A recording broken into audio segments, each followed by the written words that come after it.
우리 기도에도 말씀하셨는데요. 지난 주간에 라스베가스에서 아주 안타까운 일이 있었죠.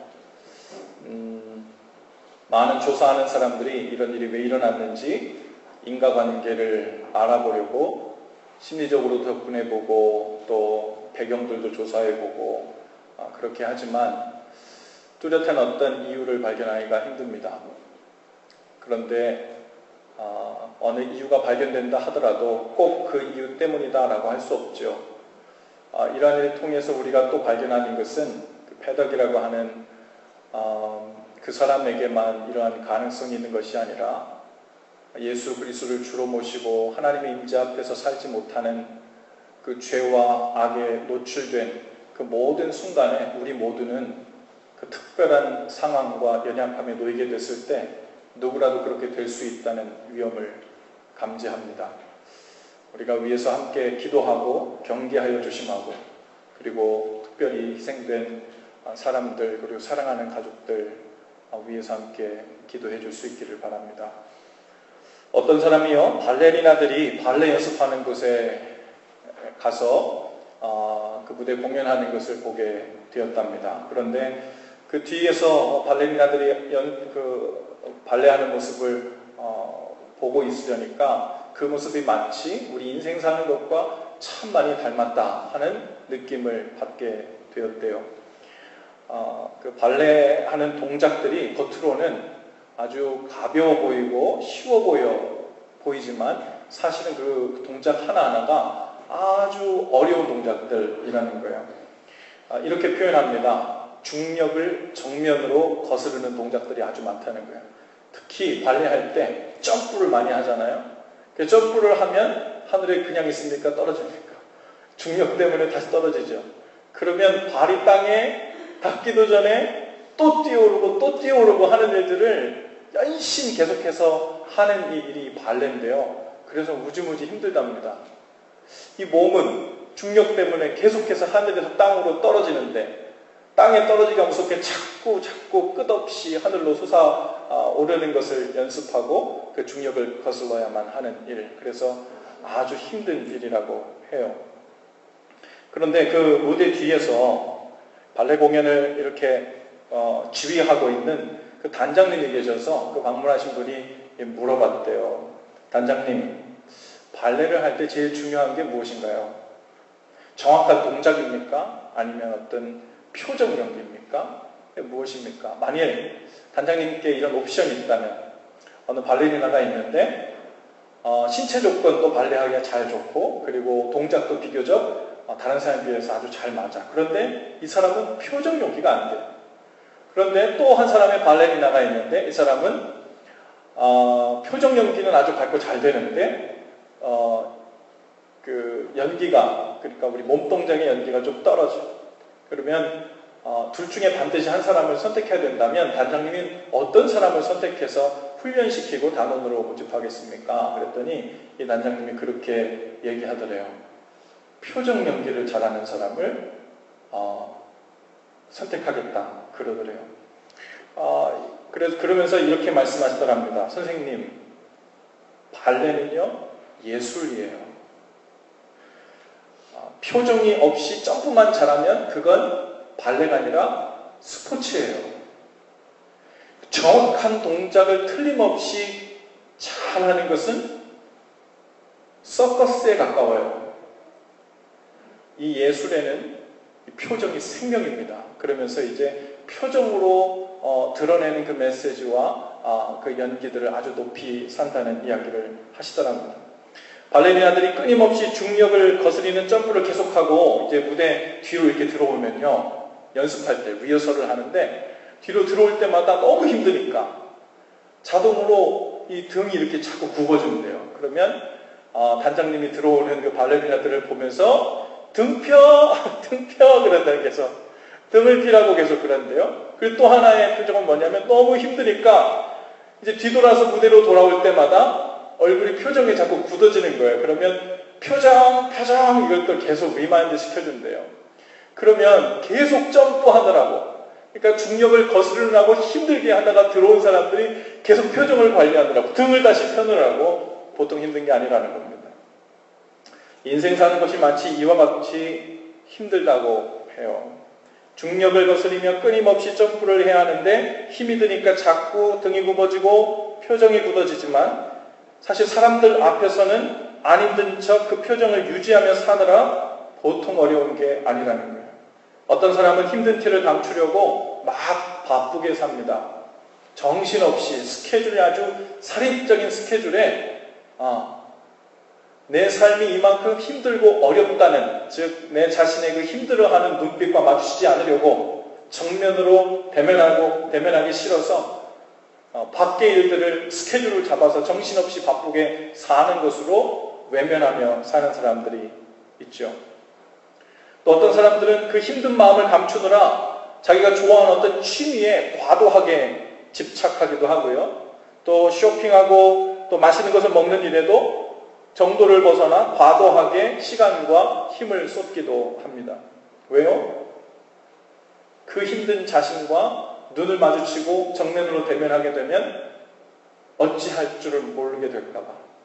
대안이 없어서 그 다음에는 내가 울어버릴지 주저앉아 버릴지 아니면 모른 척하고 다시 그 길을 계속 갈 수 있을지 자신이 없어서 그런다는 거예요. 그런데요, 문제는 하나님을 믿고 믿음 생활을 시작한 사람들 중에도 여전히 인생을 그러한 태도로 대하며 사는 사람들이 생각보다 아주 많다는 거예요. 주일에 예배를 하고 나서 일주일 주중에 그런 힘든 자신을 대면하고 감당할 수가 없어서 다른 데 정신을 온통 쏟고 살려 합니다. 일부러 몸과 마음을 혹사시키거나 바쁘게 살면서 표정만 밝게 유지하며 살려고 애쓰는 거예요. 여러분 주위에 누군가가 저 사람은 너무 밝아가지고 뭐가 그렇게 좋은지 항상 밝은 얼굴을 하고 있어. 그렇게 되면요, 그런 사람들 중에 10중 8구는 보통 어려움이 있는 사람들이래요. 감추느라고 가끔 어두움도 있다가 슬픔도 있다, 고민도 있다가 그러다가 60% 70% 이렇게 밝으면 모르겠는데 100% 계속 밝은 것처럼 얼굴을 하고 있는 사람들은 그 안에 있는 어두움과 그 안에 있는 약함을, 그 슬픔을 감추려고 표정 연기를 하는 거예요. 계속 표정 연기를. 그 표정 연기하고 사는 것이 얼마나 고되고 힘들겠어요.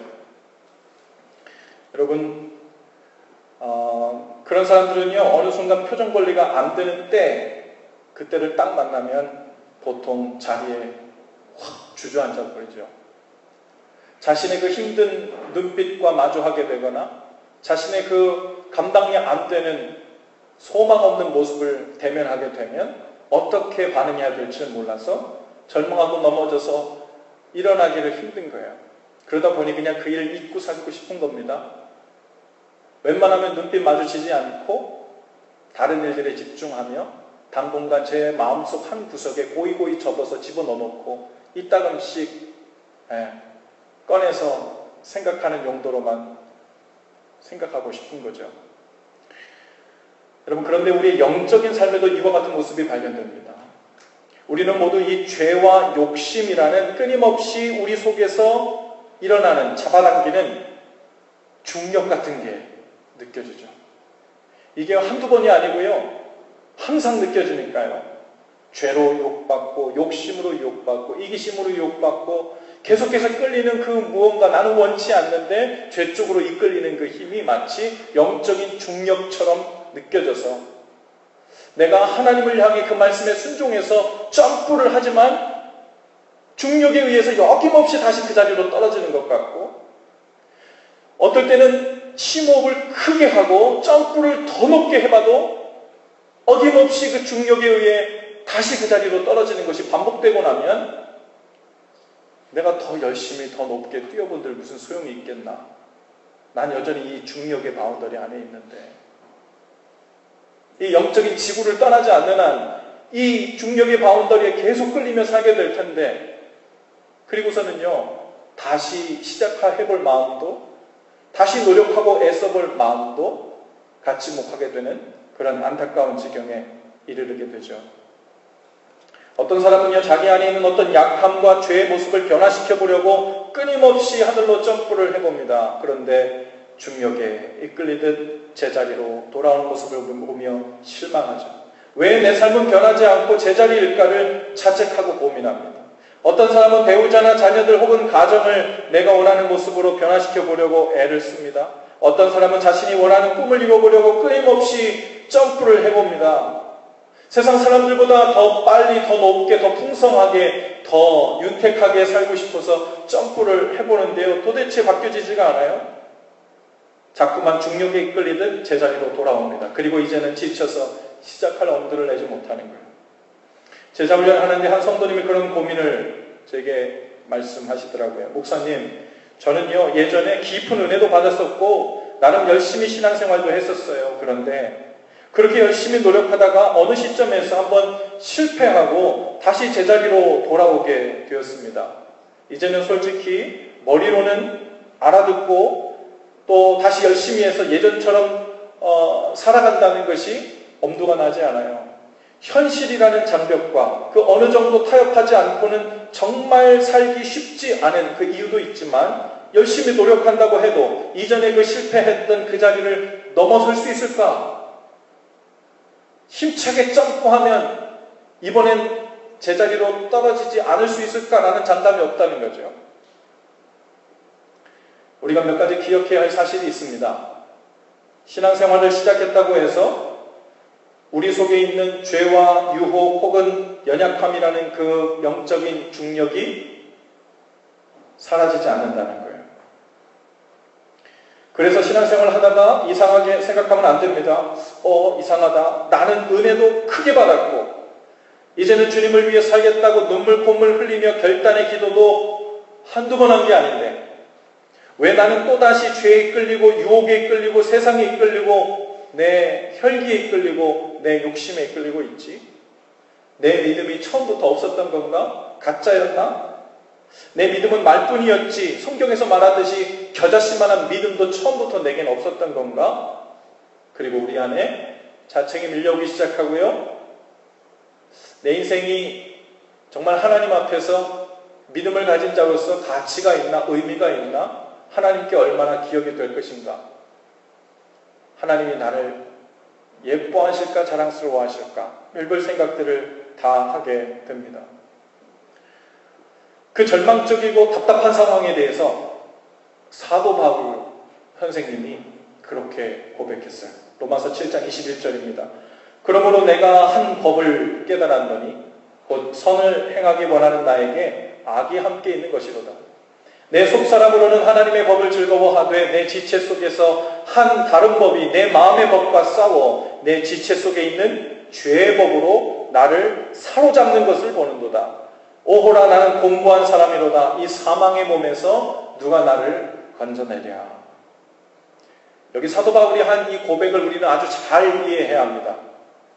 사도 바울이 자신의 모습을 가리켜 곤고한 사람이다. 나는 이 사망의 몸에 갇혀져 있다. 이렇게 표현한 이유는 크게 두 가지가 있어요. 하나는 내가 아무리 하나님 뜻에 순종하며 살려고 점프를 해봐도 선을 행하며 살려고 하나님 기뻐하시는 것에 순종하려고 점프를 해봐도 내 안에서는 내가 원치 않는 그 죄와 욕심의 중력이 강력하게 작용하고 있어서 그쪽으로 결국은 우리를 사로잡아 끌고 가는 것을 보게 된다는 거예요. 그래서 정말 너무너무 절망스러워서 이 사망의 몸, 이놈의 죽을 몸, 이놈의 구제불능 몸이라고 생각하는 거예요. 그리고 그 삶을 반복하는 것이 얼마나 고되고 힘든지 오라 나는 곤고한 사람이다. weary person이라는 거예요. 아주 지치고 힘들다는 겁니다. 사도 바울이 아주 자기 자신을 바라보는 그 현실의 모습이에요. 그런데 여기서 이 의미가 끝나지 않아요. 또 다른 의미가 있어요. 사도 바울이 마음으로는요, 하나님의 법, 즉 예수 그리스도를 통해 십자가에서 이 모든 죄의 빚이 탕감되었고 해결받았다는 것을 믿고 그 하나님의 법으로 마음이 해방을 받고 자유함을 얻었다는 것, 이것을요 굳게 붙들고 있었는데 어느 순간 눈에 보이는 것들에 의해서 내 마음이 다시 사로잡혀가는 것을 보는 거예요. 내 눈에는 나의 죄가 여전히 보이고 연약함이 보이고 또 넘어지는 것이 보이고 그럴 때 야, 내가 이러고서도 무슨 죄탕감을 받았다고? 하나님의 자녀가 되었다고? 십자가에서 모든 문제가 해결되었다고? 그 하나님의 법을 의지하며 바라보던 이 시선이 자꾸 내려와서 어디를 가는 거야? 이 죄의 법으로 다시 끌려 들어가는 겁니다. 그렇지, 나는 아무것도 바뀌지 않았지. 나는 이렇게 약하고 죄가 완전히 사라지지 않았으니까 내 삶은 여전히 소망이 없고 절망적이야. 그 모습으로 자꾸 자신이 비춰지는 것을 보면서요, 사도 바울도 아주 큰 절망과 실망과 안타까움 가운데 있었던 것 같습니다. 우리는 믿음 생활이라는 것이 무엇인지 잘 알아야 합니다. 하나님을 잘 믿으면 하나님께서 우리에게 놀라운 점프력을 주셔서 죄라는 중력의 영향을 받지 않고도 살 수 있는 우주 공간 밖으로 우리를 점프하게 해주실 것이라는 것을 믿는 게 아닙니다. 하나님을 믿는다는 것은 그 증거로 당장 우리의 죄와 연약함이 모두 고쳐지고 변화된다는 의미도 아니에요. 믿음으로 산다는 것은 누군가를 빨리 변화시키고 어떤 상황을 원하는 모습으로 빨리 변화시킨다는 의미도 아니죠. 믿음으로 산다는 것은 저를 한번 따라해 주시겠어요? 싸움의 대상을 바꾸는 것이다. 점프의 방향을 바꾸는 것이다. 맞아요. 믿음으로 산다는 것의 구체적인 의미는요, 싸움의 대상이 바뀌었다는 걸 아는 거예요. 얼마나 더 높이 점프할 건가, 하나님이 나에게 주신 그 힘으로 얼마나 더 높이 점프해서 남들보다 더 멀리, 더 높게, 그리고 더 오래 공중에 머물 수 있을 것인가를 구하는 게 아니라는 거예요. 믿음으로 사는 사람은 싸움의 대상을 확실히 압니다. 12절 말씀인데요. 우리의 씨름은 무엇을 상대하는 것이 아니랍니까? 혈과 육을 상대하는 것이 아니라, 즉 피와 살을 가지고 있는 사람과 싸우는 게 아니라는 거예요. 혈과 육이 뭐예요? 피와 살이잖아요. 사람과 싸우는 것이 아니라는 거예요. 믿음으로 산다는 것은 사람이 싸움의 대상이 아님을 믿고 사는 거예요. 믿음의 삶입니다. 우리 이걸 다 아는 것 같은데요, 현실은 그렇지 않아요. 저만 봐도 누구와 싸우려고 들어요? 혈과 육을 가지고 있는 사람과 싸우려고 들어요. 왜요? 혈과 육이 있기 때문에 눈에 보이거든요. 싸움의 대상으로 보이거든요. 그런데요, 눈에 안 보이는 이 영적인 존재는요, 이 권세들은요, 혈이나 육이 없잖아요. 눈에 안 보여요. 그러니 싸움의 대상이 되지 못해요. 그래서요, 믿음의 사람은 믿음으로 싸움의 대상이 눈에 보이지 않는 어떤 실체라는 것을 분명히 알고 그것과 싸우기를 시작할 때 믿음의 삶이 시작되는 거예요. 여러분, 우리가 사람과 싸우게 되잖아요, 자꾸. 사람과. 왜냐하면 사람 안에 있는 눈에 보이지 않는 것이 작동하는 것이 눈에 안 보이니까요. 무언가를 잘못하고 무언가를 죄를 짓고 무언가에 이끌리고 무언가 타락하고 어려움이 생기면요, 저 사람이 가지고 있는 저 사람의 악에 의해서 저 사람이 움직이고 있다는 논리만 우리 속에 인식되기 때문에 그래요. 모든 사람이 다 그렇죠. 그럴 수밖에 없죠. 그런데 믿음의 사람은 눈이 달라져야 된다고 합니다. 싸움의 대상이 더 이상 혈과 육을 상대하는 게 아니라는 거예요. 눈에 보이지 않는 악한 영들에 대한 것이라고 이야기합니다. 또 혈과 육을 상대하는 것은요, 눈앞에 보이는 현실과 상황을 변화시키려고 전전긍긍하는 것을 의미하기도 해요.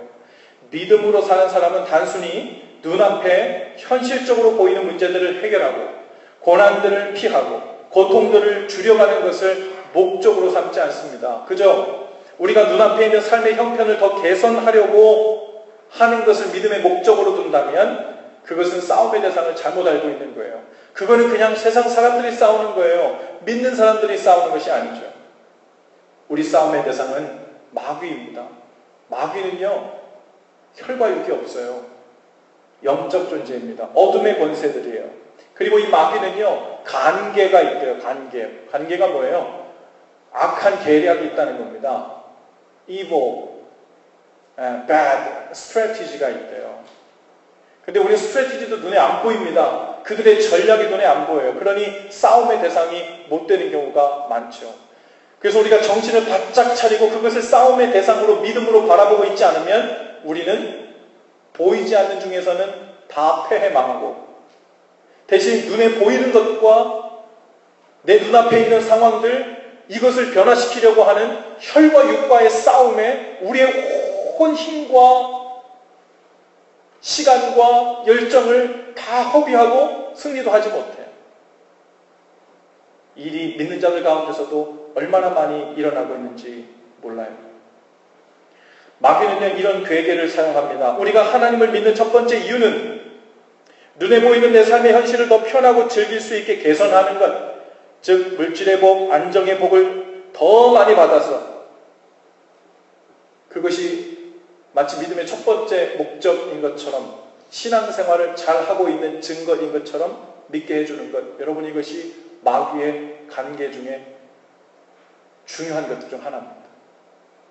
그래서요, 정작 하나님을 사랑하고 경외하며 사는 삶에는 관심은 없고 하나님께서 주시는 선물을 많이 받는 것, 그래서 오늘 답답하고 문제되어 보이는 내 현실을 개선해 보려는데 우리의 온 초점이 맞춰져 있으면 이상합니다.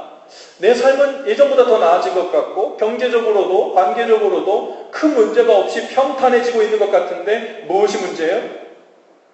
내가 하나님을 향한 나의 관심은 점점 줄어들고 있어요. 영적인 것에는 내 관심이 점점 없어지고 있어요. 그저 내 삶을 만족하고 이대로 괜찮아요. 주님, 제 삶은요 더 깊이 터치 안 하셔도 돼요. 그래도 괜찮게 잘 살고 있는 것 같아요 라는 느낌으로 우리가 하나님과의 영적인 관심이 점점 줄어드는 겁니다. 이 마귀의 관계에 완전히 넘어가고 있는 거예요. 여러분, 마귀가 뭐 하려고 합니까? 하나님을 향해 하나님 안에서 하나님이 관심 가지는 것에 같이 관심을 갖지 못하고 살게 만드는 거, 이것이 마귀의 관계예요. 그것을 위해서는요, 좋은 거든 나쁜 거든 마귀가 할 수 있는 것은 다 합니다. 선물을 줄 수도 있고요, 큰 문제를 안 만들 수도 있고요, 어쩌면 우리 삶이 술술 잘 풀릴지도 몰라요. 경제적으로, 관계적으로 이전보다 뭔가 나아져 보이는 느낌이 들 수도 있어요. 그런데 그것이 좋은 영향으로 하나님 주신 복으로 우리 삶에 오고 있는가 아닌가는 무엇으로 판단하고 무엇으로 기준 삼냐면, 지금 내 관심이 하나님을 향해, 하나님의 마음을 향해 더 깊어지고 있는가, 그렇지 못한가요? 한 지인 목사님이 페이스북에 이런 글을 남기셨어요. 청년 때부터 같이 친구로 자랐던 성도님인데 지금은 그 목사님의 교회에서 성도님으로 같이 계시다는 거예요. 예전에는 믿음이 좋지 못했는데 어느 순간 하나님의 은혜가 그에게 이반내반. 그래서 목사님이 이렇게 그 친구에게 카톡을 보냈답니다. 과거에 나름 속 좀 썩이던 어떤 성도가 주님을 만난 후에 어떻게 만난지 모르겠어요. 근데 아주 많이 변했다는 거예요. 매일같이 큐티를 나누는데 쉽게 식지 않고 그 열정이 날로 주님을 향해 강건해지는 것이 너무 좋아서 참 고맙다. 내가 생각할 때 요즘 영적인 상태가 네가 제일 좋은 것 같아, 우리 교회에서. 이렇게 문자를 보냈대요. 그랬더니 그 답톡이 이렇게 왔답니다. 아닙니다. 싸움이 달라졌을 뿐. 이전처럼 육의 싸움으로 속이는 사단 계략을 이제는 말씀과 기도를 통해 영적 전쟁으로 바라보고 싸우게 됐을 뿐. 모든 것은 하나님이 하시고 계십니다. 능력의 주님을 의지할 뿐입니다. 여러분, 싸움의 대상을 바로 알게 되는 일. 여러분, 사도 바울이 눈이 멀었다가 마치 영적인 눈이 떠지듯이 눈에서 비늘 같은 것이 벗어졌다 했는데요. 싸움의 대상을 바로 알고 믿음 생활을 하는 것은 마치 그래요. 신앙생활을 아무리 오래 했어도요, 여전히 세상의 눈꺼풀, 세상이 기준하는 것에 점프를 더 높게 하고 무언가 더 잘되게 하는 것에 포커스를 맞추고 신앙생활을 하게 되면 영적 전쟁이라는, 영적 싸움이라는 대한 개념도 알지 못해 믿음 생활은 하는데, 그러면요 하나님과 우리 관계가 개선이 될 수가 없어요. 영적인 삶 자체가 무엇인지 이해가 안 되는 상황이 되는 거예요. 싸움의 대상을 바로 알았다면 이제는 싸움의 방법이 달라져야 합니다. 싸움에서 이기려면요 두 가지가 확실해야 돼요. 바로 저랑 따라 보시겠어요? 말씀, 기도. 그래요. 여기에 또 한 가지를 붙이자면 믿음의 방패입니다. 오늘 우리가 에베소서 6장 10절에서 12절까지 말씀을 읽었는데, 그 밑에 보면요 너희는 이 마귀의 관계를 이기고 승리하기 위해서 전신갑주를 취하라. 그러면서요 그 영적인 눈에 보이지 않는 모든 그 구원의 투구부터 시작해서 마치 군병처럼 온 몸을 무장하는 것을 이야기하고 있는데, 그 중에 오늘 이야기를 다 할 수 없죠. 그 중에 꼭 있어야 될 세 가지를 좀 얘기하고 싶습니다. 하나는 믿음의 방패, 그리고 성령의 검, 그리고 기도로 깨어있는 일입니다. 여러분, 이 믿음의 방패, 지난주에 제가 말씀을 전하면서 여러분 십자가에서 내 죄를 사하신, 거기서만 의롭게 된 이 사실을 분명히 붙들고 있지 않으면 우리의 삶은요 계속 무너져요. 왜요? 마귀가 우리를 공격하는 것 중에 제1순위 핵무기 같은 게 있죠. 그리고 아주 고질적인 무기예요. 오래된 거예요. 업데이트도 안 돼. 근데 똑같은 게 계속 통해요. 세대가 달라져도, 시간이 지나도 모든 사람들이 계속 통하는 아주 강력한 마귀의 계계의 무기가 있어요. 그게 뭐냐면 정죄예요. 비난하는 거예요. 마귀가 우리를 공격할 때는 정죄의 불화살을 당긴다 그랬어요. 그것이 내 사랑하는 사람을 통해서든 내 속으로부터 올라오든 어느 환경을 통해서 주입을 받든 내 안에 당신은 가치 있는 사람이 아닙니다. 당신은 이렇게 죄가 있고 이렇게 그 자리인데 아무리 점프를 해본들 소용없습니다. 하나님의 자녀라고 믿음은 뭐해? 당신의 삶은 그 자리인데, 당신은 정말 당신의 삶이 이렇게 변하지 않았는데 아직도 죄가 연약함의 모습이 있는데 하나님께서 당신을 하나님의 자녀 삼았다고 믿습니까? 이런 정죄가요 우리 속에 계속 불화살로 날아갑니다. 이때 이것을 이기는 방법은요, 어떤 사람은 어리석게도 그래? 그러면 내가 의롭고 괜찮은 사람인 걸 보여주마. 그리고서는 막 선행을 하려고 그러고요, 열심히 봉사하려고 그러고요, 최선을 다해서 무언가 해가지고 내 이만큼 대단한 사람이야, 나 이런 것도 할 수 있어, 이런 희생도 하는 사람이야, 이것으로 자신의 괜찮음을 증명하려고 해요. 그거는요 자신의 정죄를 더 곰도록 만드는 일이에요. 주님이 우리에게 강력한 믿음의 방패를 주셨습니다. 바로 우리가 무엇을 잘하든 못하든 상관없이, 그 수준에 상관없이 예수 그리스도께서 십자가에서 행하신 죄사함의 은혜를 믿음으로 받아들이고 그 예수님을 내 삶의 주님으로 구원자로 영접하면 그 조건만으로 하나님의 자녀가 되고 마귀에게 그 어떤 정죄도 받지 않아도 되는 그 믿음을 우리에게 주셨어요. 여러분, 이것을 붙들고 있는 일이 너무너무 중요해요. 이 믿음의 방패 영역에서 문제가 생기잖아요. 그럼 우리의 삶은요 거기서 그냥 끝나버려요. 신앙생활이. 어떤 사람들은요 성령의 검, 말씀, 기도 여기까지 못 갑니다. 뭐만 붙들고 있어요? 이 믿음의 방패만 붙들고 있는 것도 힘든 거예요. 그래서 믿음의 방패를 제대로 갖고 있을 때는 좀 덜 상처있고, 좀 내 신앙이 좀 괜찮다 싶을 때는 견딜만하고, 어떨 때는요 훅 들어와서 한번 얻어 터지면요 땅바닥에 완전 나뒹굴어서 다시 일어나기까지 너무너무 힘든 거예요.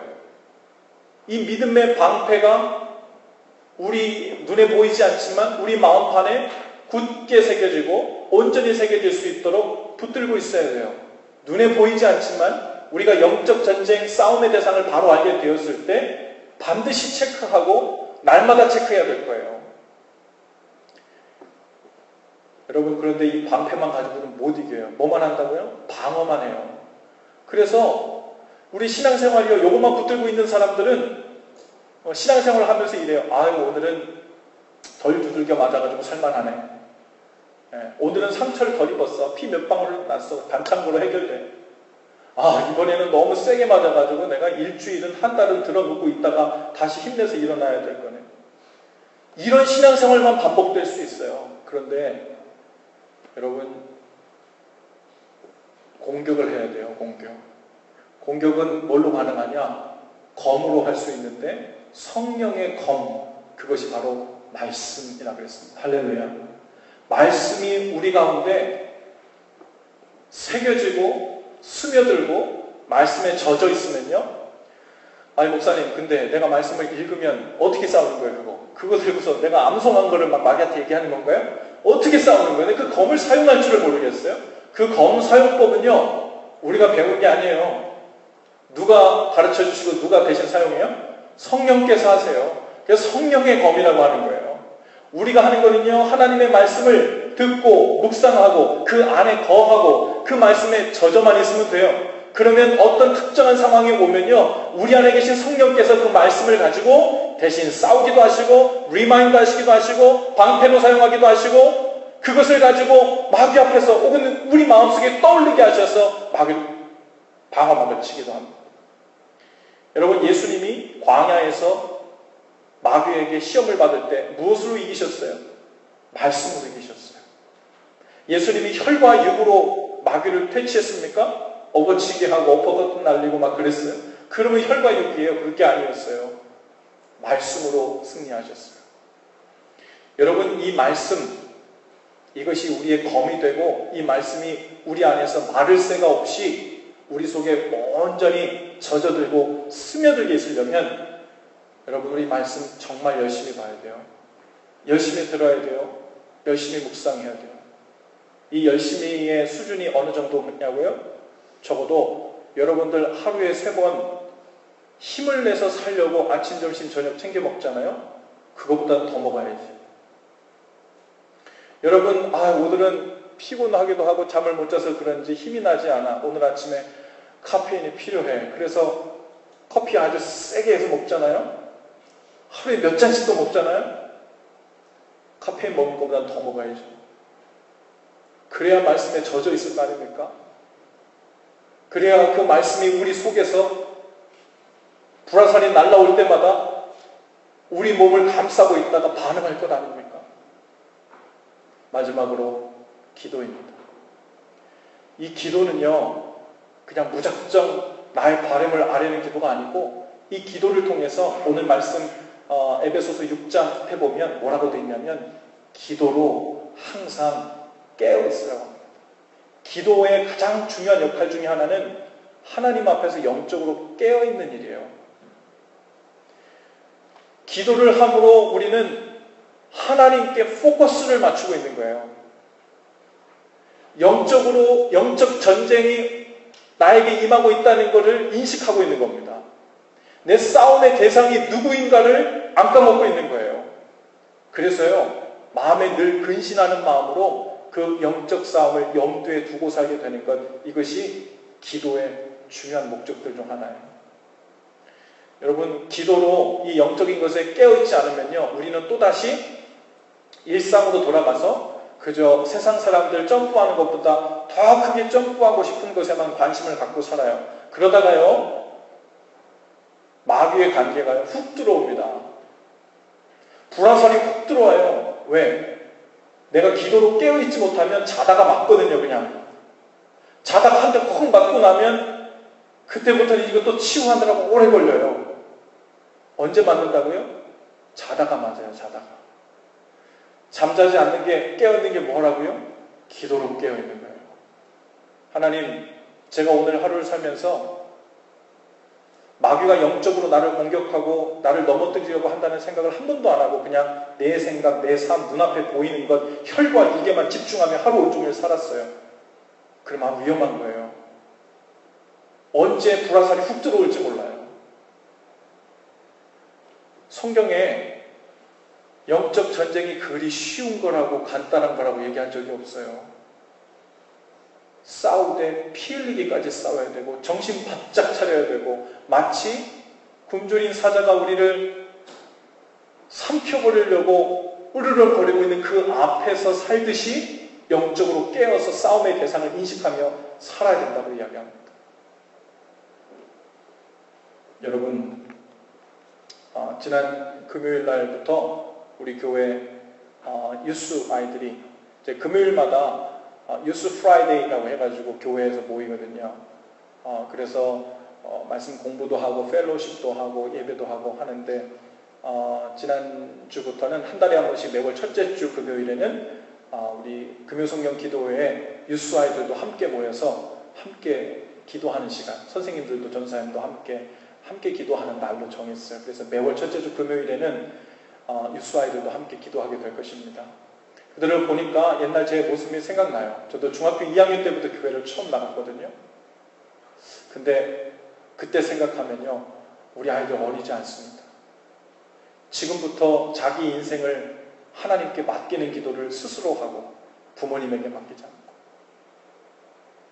그리고 이게 그냥 내 눈앞에 있는 혈과 육에 대한 싸움만 있는 것이 아니라 이게 싸움의 대상이 따로 있구나, 거기에 우리 인생의 성패가 달려있구나, 이것을 그때부터 알고 기도할 수 있는 아이들로 우리가 키우고 중보하고 인도할 수 있으면 이거 얼마나 복된 일인지 몰라요. 지난주 금요일날 와가지고 함께 기도하는 모습을 보니까요, 아이들이 처음에는 어색해하기도 하고 잘 모르기도 하고 하지만 아주 진지한 표정으로 하나님 앞에 자기 인생을 두고 조근조근 기도하는 모습을 보는데요, 아주 영적인 순간이었어요. 아마 눈에 보이지 않아도 그들의 인생이 전환되는 순간이었을 겁니다. 새로운 세계가 시작되고 새로운 싸움이 시작되는, 마치 우리 한 달에 한 번 매월 첫째 주에 가족 예배드리잖아요. 다 같이. 마치 가족 기도회 하는 것 같았어요. 이거 매월 첫째 주 금요일 날에는 온 가족, 남녀노소, 아이들까지 다 와가지고 내 삶을 주님께 맡기고 우리 가정을 주님께, 엄마 아빠와 나까지 아이들까지 다 함께 기도하고 교회를 위해서 함께 기도하고, 이거 얼마나 좋을까 하는 생각이 들었어요. 교회도 아주 영적인 일이에요. 우리가 얼마나 많은 사람들이 1부 예배, 2부 예배 나오냐, 헌금이 얼마냐, 무슨 일을 얼마 만에 감당하고 있냐, 선교지가 몇 개냐, 이게 영적인 일이 아니에요.